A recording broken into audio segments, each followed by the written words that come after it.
in a classical education, you have a blind acceptance of content from the lecture, and then you go to summative exams, twice a semester or something, where you're supposed to sort of vomit it all back on the exam. And so when kids are fortunate enough to get into a good university, they have been judged their entire lives according to these metrics.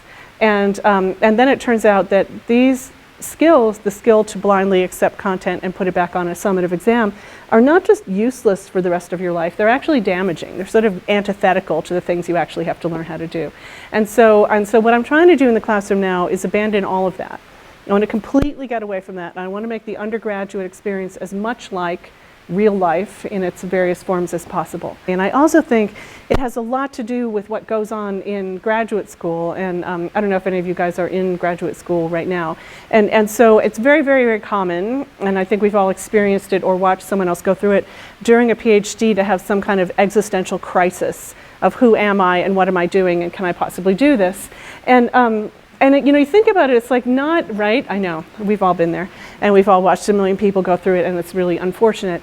And I've been thinking a lot about what causes that, because I'm not sure that it happens to the people in their 20s and early 30s who are in the workforce. Not everybody in the workforce has got an existential crisis.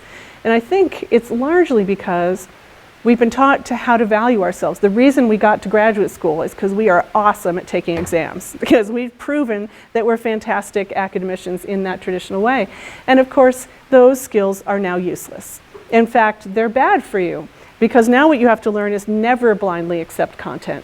You have to learn to question everything that you've learned. You have to question everything that someone tells you. You have to recognize by yourself what your giant knowledge gaps are, because the syllabus is not going to tell you where to go next. And now suddenly you have to think of things that nobody's ever thought of before, and that is the arbitration of how good you are is, can you think of things that have never been thought of before, which is exactly the opposite of all the way you've been valued up to that point.